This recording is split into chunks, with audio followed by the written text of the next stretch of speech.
ये अजीब कहानी किरी की है, जो कि अपनी फैमिली के साथ कुरुजु टाउन में एक नॉर्मल लाइफ जीती है। वो एक दिन अपने बॉयफ्रेंड सुइची से मिलने के लिए स्टेशन जाती है। सुइची टाउन घूमते हुए किरी से पूछता है कि क्या तुमने कभी ये टाउन छोड़ने का सोचा है। इसका मतलब किरी को समझ नहीं आता। सुइची कहता है कि यहाँ जो हो रहा है तुमने वो नोटिस नहीं किया।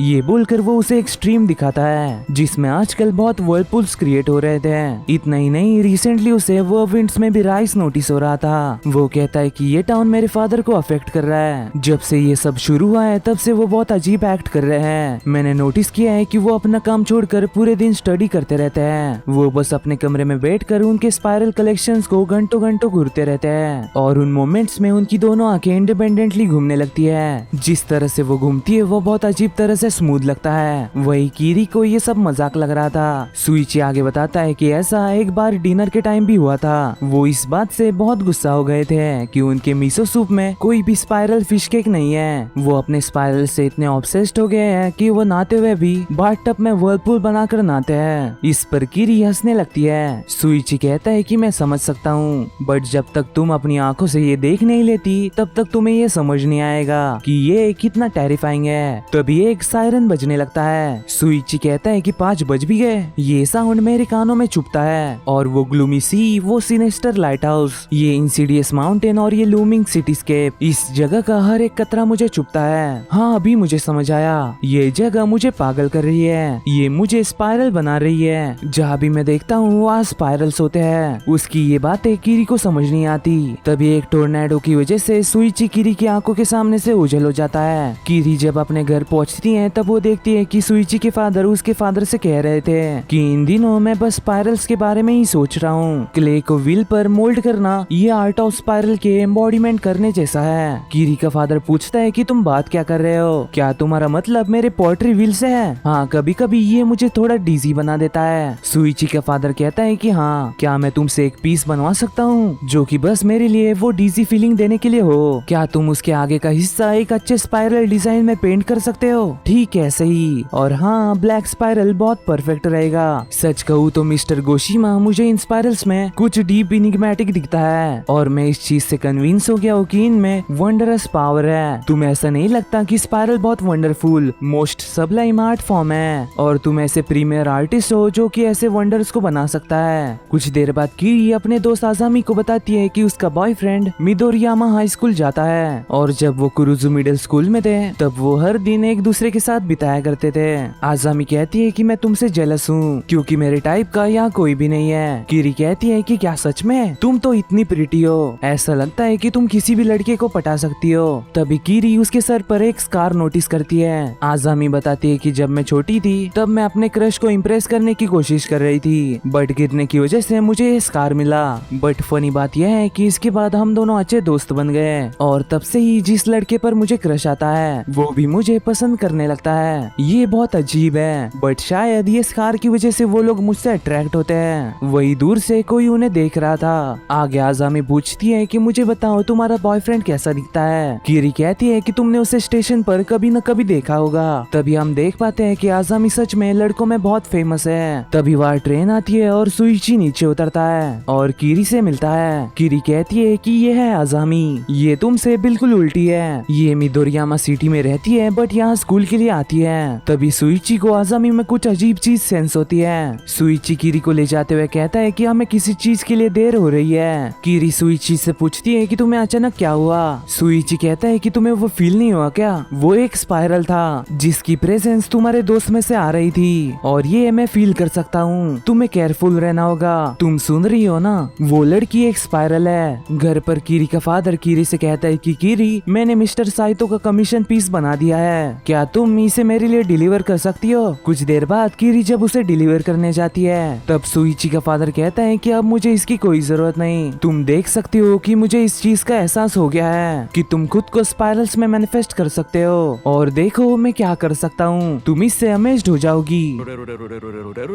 इससे किरी डर कर बाहर भाग जाती है। तभी वहाँ पर तनाका कुपरी से एक बड़ा कस्टम मेड आइटम आता है जिसे सुइची के फादर ने ही ऑर्डर किया था। दूसरी ओर आजामी सुइची से मिलती है और कहती है कि मैं जितने लड़कों से मिली हूँ वो मेरे उंगलियों पर नाचने लगते हैं, बट तुम मुझे रिजेक्ट क्यों कर रहे हो? वही आजामी को देखकर सुइची के हालत खराब हो रही थी। सुइची पूछता है कि ये अपने फोरहेड पर तुम क्या छुपा रही हो। आजामी कहती है कि क्या तुम मेरे स्कार के बारे में बोल रहे हो, शायद किरी ने तुम्हें बताया होगा। बट जब वो अपना स्कार दिखाने जाती है तब वो स्कार एक स्पाइरल में बदल गया था। सुइची पूछता है ये तुम्हारे स्कार के एंड स्पाइरल में ग्रो हो रहे हैं। ये सब इस टाउन और इसके रिसेंट स्पाइरल कॉन्टेमिनेशन से जुड़ा हुआ है, इसलिए जल्दी करो और भी बुरा होने से पहले इस टाउन से निकल जाओ। आजामी कहती है कि तुम ऐसा कैसे कह सकते हो, जबकि मैं तुम्हारे बारे में सोचे बिना रह नहीं सकती। ऐसा मैंने कभी पहले फील नहीं किया। सुइची कहता है कि मैं ये तुम्हारी भलाई के लिए कह रहा हूँ। बहुत देर होने से पहले तुम्हें इस टाउन से निकल जाना चाहिए। तभी उसे अपने फादर की याद आती है और वो आजामी को आखिरी वार्निंग देकर वहाँ से भाग जाता है। थोड़े दिनों बाद हमें पता चलता है कि सुइची के फादर मर गए हैं और सभी लोग उनका फ्यूनरल अटेंड कर रहे हैं। सुइची किरी से कहता है कि किरी तुम्हें जानना है कि मेरे फादर कैसे मरे।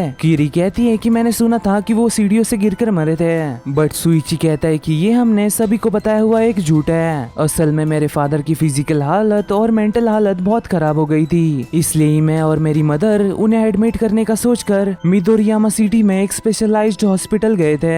बट जब हम उस रात घर पहुंचे तो वहाँ मेरे फादर का कोई भी नामो निशान नहीं था, सिवाय उनके स्टडी रूम में एक बड़े टब के अलावा। जब उसकी मदर ने वो टब खोला तो उनके होश उड़ गए, क्योंकि उसके फादर ने खुद को उस टब में स्पाइरल की तरह ठूस लिया था, जिसमें वो एक दर्दनाक मौत मरे। तभी वो सब देखते हैं कि सुइची के फादर का क्रीमेशन स्मोक आसमान में जाकर एक स्पाइरल बना रहा है। ऐसा बैड ओमेन उस टाउन के लोगों ने पहले कभी नहीं देखा था। तभी वो ये भी देखते हैं कि आसमान से स्मोक ड्रैगन फ्लाई पॉइंट में जा रहा है। ये देखकर सुइची की मदर चिल्लाने लगती है और अपने पति को रुकने कहती है, क्योंकि उसे उस स्पाइरल आसमान में अपने पति की झलक दिख रही थी। ये देखकर वो रोने लगती है और पागलों की तरह हरकतें करने लगती है, इसलिए जल्दी से उसे हॉस्पिटल ले जाया जाता है। मीनवाइल आजामी किरी से मिलने आती है। तभी उनके बातों के बीच एक टोर्नेडो उनके सामने से गुजर जाता है, जिसकी वजह से किरी को आजामी के सर में एक बड़ा सा स्पाइरल होल दिख जाता है, इसलिए आजामी जल्दी से वहाँ से भाग जाती है। वही आजामी को एक गली में ओकाटा नाम का एक लड़का मिलता है। ओकाटा उसे पूछता है कि क्या तुम मेरे साथ डेट के लिए आओगी। आजामी इसके लिए साफ साफ मना कर देती है, बट ओकाटा कहता है कि मैं ये एक्सप्लेन नहीं कर सकता,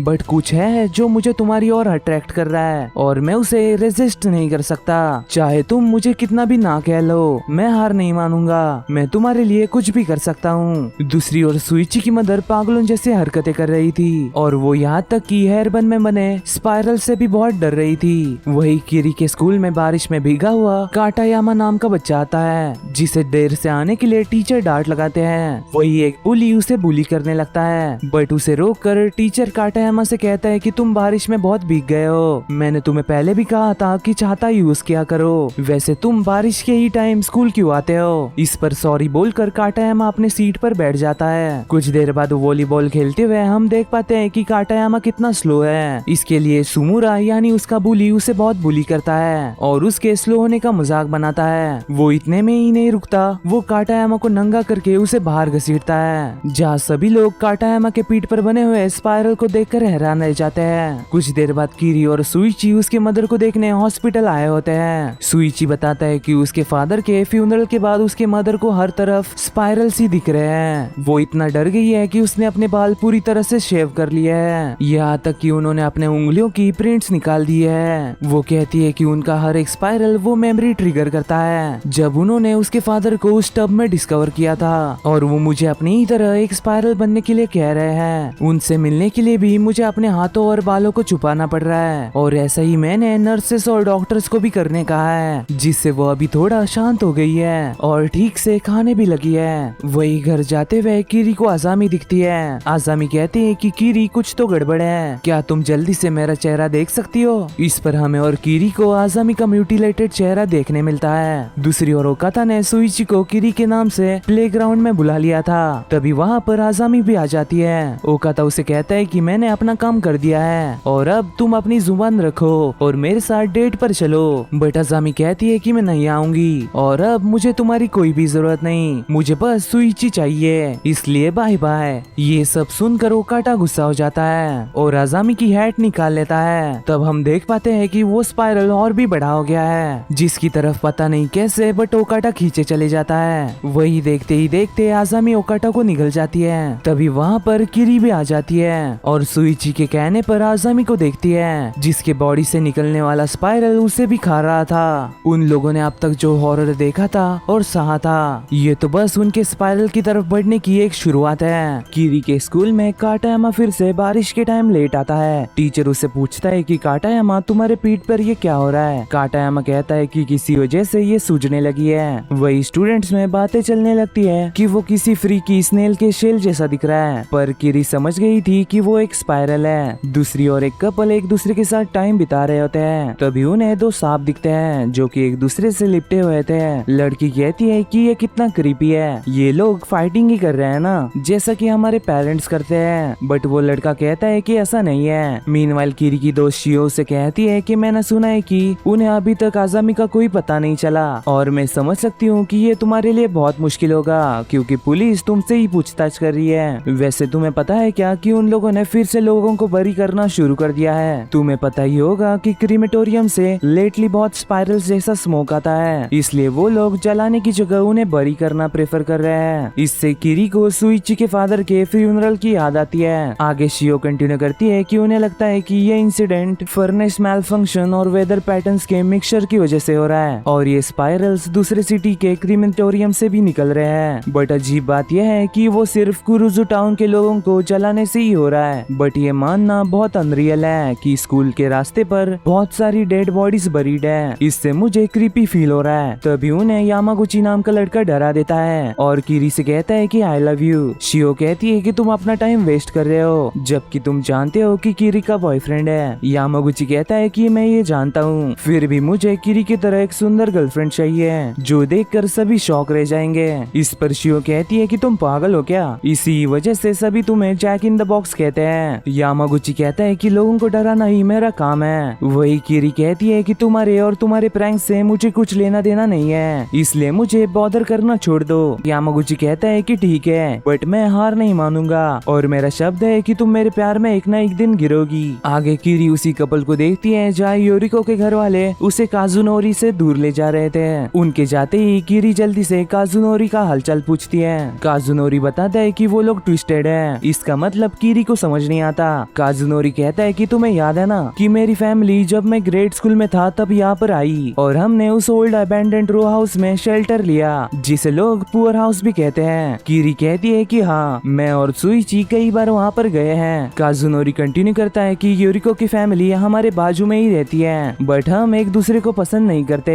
जैसे कि मैंने कहा कि वो लोग ट्विस्टेड हैं, शायद वो अपने गरीबी को एक्सेप्ट नहीं कर पा रहे, इसलिए वो नॉट्स में ट्विस्ट हो रहे हैं, जो कि उनकी रियलिटी से इकलौती शील्ड है। जब दो ट्विस्टेड लोग एक साथ मिलते हैं तो वो उलझ जाते हैं, तब उन्हें ब्रेक करना इम्पॉसिबल सा हो जाता है। कीरी कहती है कि तुम उनकी तरह बिल्कुल ट्विस्टेड नहीं हो। इस पर थैंक्स करते हुए काजुनोरी कहता है कि मुझे ऐसा लगता है कि मैं और योरिको अभी तक उनकी तरह ट्विस्टेड नहीं है। एक्चुअली हम दोनों परसों की ट्रेन से यहाँ से भाग जाने का प्लान कर रहे हैं और तुम मुझसे प्रॉमिस करो कि तुम ये किसी को नहीं बताओगी। कुछ देर बाद कीरी सुइची के साथ उसकी मदर को देखने जाती है और सुइची से कहती है कि मैं होप करती हूँ कि काजुनोरी और योरिको हैप्पी रहने का कोई ना कोई रास्ता ढूंढ ले। सुइची कहता है कि इसमें कोई शक नहीं कि उनकी फैमिली से एक दूसरे को हेट करती है और मैं सेंस कर सकता हूँ कि उनके रो हाउस पर स्पाइरल का कर्स है। स्पाइरल उन्हें ट्विस्टेड बनाकर उनकी सोल्स को तोड़ मोड़ रहा है। मैं हमेशा गलत होता हूँ, पर वो कर्स मुझे बहुत स्ट्रांगली फील हो रहा है और रिसेंटली ये टाउन धीरे धीरे स्पाइरल से इन्फेक्टेड होते जा रहा है जब भी वो स्पाइरल के कांटेक्ट में आते हैं, जिसकी पावर सभी को अपने सेंटर में खींचने की है। तो वो लोग दूसरों को अट्रैक्ट करने के लिए उनका अटेंशन खींचने लगते हैं। बाय द वे कीरी, देखने से लगता है कि तुम्हारे बाल बहुत बड़े हो गए हैं, बट जब कीरी घर जाकर देखती है तो उसे ऐसा कुछ नहीं लगता।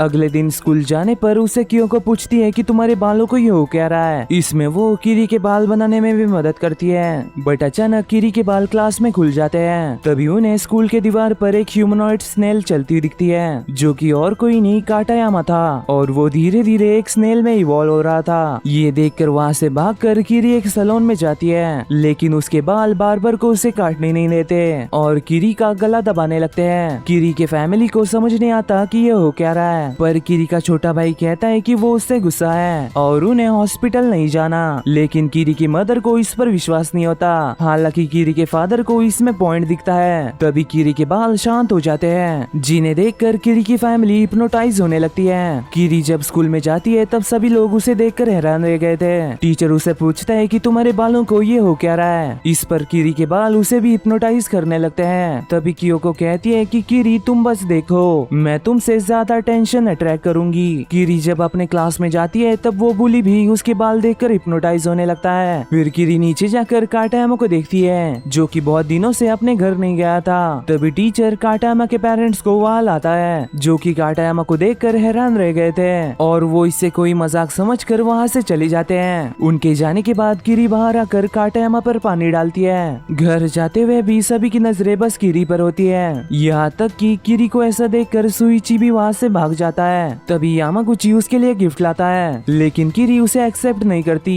यामागुची कहता है कि इसके अंदर तो देखो, बट किरी कहती है कि मैंने पहले ही किसी को ढूंढ लिया है इसलिए तुम यही रुक जाओ। इस पर यामागुची कहता है कि मैं तुम्हें अपना प्यार सच्चा है ये कैसे साबित करूं। तभी उसे आइडिया आता है और वो अपना प्यार साबित करने के लिए एक कार के सामने खड़े हो जाता है, लेकिन वो कार उसे पूरी तरह से कुचल डालती है। वही स्कूल में काटायामा अपने केस से बाहर निकल जाता है, बट उन लोगों को रियलाइज होता है कि ये काटायामा नहीं है बल्कि उसका बुली सुमुरा है। फिर उन दोनों को ही पकड़कर एक केज में डाल दिया जाता है। तभी वहाँ पर क्योको आती है और कहती है कि तुम्हें क्या लगता है, क्या मैं थोड़ी नोटिसेबल हो गई हूँ? सच कहूँ तो मैं तुमसे बेटर हूँ। किरी कहती है कि मैं तुमसे कम्पीट नहीं करना चाहती, पर अटेंशन को पाने के चक्कर में क्योको किरी पर अटैक कर देती है और उसका गला दबाने लगती है। लेकिन सही टाइम पर आकर सुइची क्योको के बाल काट कर किरी को फ्री करता है। हालांकि किरी के बाल सुइची को अपने अंदर ही जकड़ लेते हैं। वही खुद को सेंटर ऑफ अट्रैक्शन समझकर क्योको वहाँ से चली जाती है और अटेंशन में डूबकर पागल हो जाती है। वही क्योको के जाते ही सुइची किरी के बाल काट देता है जिससे वो बिल्कुल नॉर्मल हो जाती है। तभी उन्हें पता चलता है कि काटायामा और सुमुरा छूट गए हैं और उनसे जल्द से जल्द नहीं निपटा गया तो वो सब में पैनिक क्रिएट कर देंगे।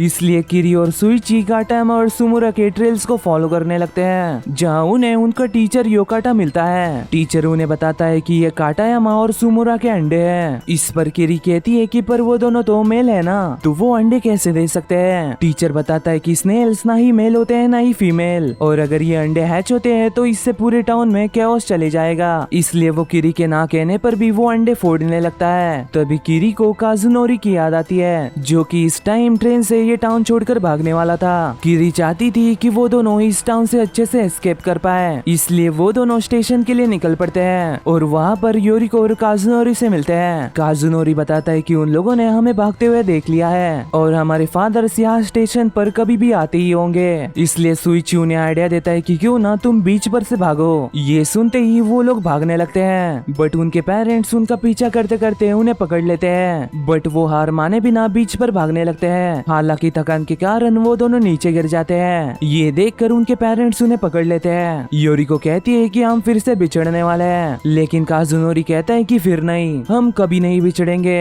ये बोलकर वो खुद की बॉडी को तोड़ मोड़ने लगता है, जिसे देखकर योरिको भी वैसे ही करती है और वो दोनों अपना दर्द सहते हुए एक दूसरे से लिपट जाते हैं जैसे कि वो दोनों सांप एक दूसरे से लिपटे थे। ये देखने के बाद भी उनके पेरेंट्स उन्हें एक दूसरे से अलग करने की कोशिश करते हैं, लेकिन उनका प्यार अब इतना स्ट्रॉन्ग हो चुका था कि उन्हें अलग करना इम्पॉसिबल हो गया था। फिर वो दोनों सबसे अलग होकर समुंदर में चले जाते हैं। कुछ देर बाद किरी स्कूल जाते हुए कुछ लोगों को देखती है जो ना चाहते हुए भी सर्कल्स में घूम रहे थे।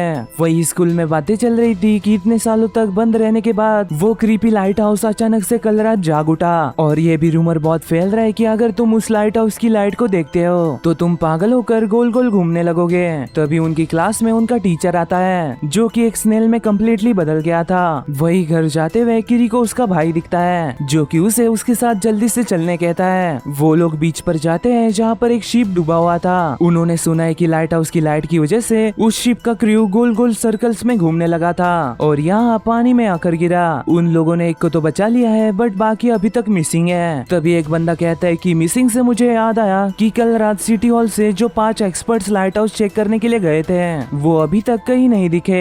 ये सुनते ही मित्सुओ अपने कुछ दोस्तों के साथ उस लाइट हाउस को देखने जाता है। किरी उसका पीछा करती है और उस लाइट हाउस में पहुंच जाती है जहाँ उसे मित्सुओ और उसके दोस्तों की आवाजें सुनाई दे रही थी। वो आगे बढ़ते बढ़ते उसे ऐसा महसूस होने लगता है कि वो बस गोल गोल घूमते जा रही है और उसे वहाँ पर किसी जली हुई चीज की बास आ रही थी। तभी उसे कुछ लाशें दिखती है जो कि कम्प्लीटली जल चुकी थी। आगे बढ़ने पर उसे मित्सुओ के दोस्त भी मिलते हैं जिन्हें नीचे भेजकर वो और ऊपर जाती है जहाँ उसका भाई उसे कहता है कि बहन मैं हिल नहीं सकता, ये स्पाइरल हमें ही घुरे जा रहा है। वही किरी देखती है कि लाइट हाउस की लेंस किसी अजीब चीज से घिरी हुई है। तभी किरी को रियलाइज होता है कि सनसेट होने वाला है। उसके बाद ये लाइट हाउस शुरू हो जाएगा, इसलिए वो जल्दी से ये लाइट हाउस चालू होने से पहले उसके भाई को यहाँ से निकलने कहती है और बताती है कि ये लाइट हाउस बहुत गर्म होता है, जिससे उसने ग्लास को भी पिघला दिया है। इससे ही हमें पता चलता है कि वो 5 एक्सपर्ट्स इस लाइट हाउस की वजह से ही जल चुके थे। किरी अपने भाई और उसके दोस्त के साथ फुल पैनिक में नीचे भागने लगती है। तभी लाइट हाउस चालू हो जाता है और उसकी हीट उनके तरफ बढ़ने लगती है। वो लोग भागने की कोशिश करते हैं लेकिन वो हीट उन्हें पकड़ लेती है। And that's it for day. मैं मिलता हूं आपको अगली वीडियो में, तब तक के लिए सायोनारा।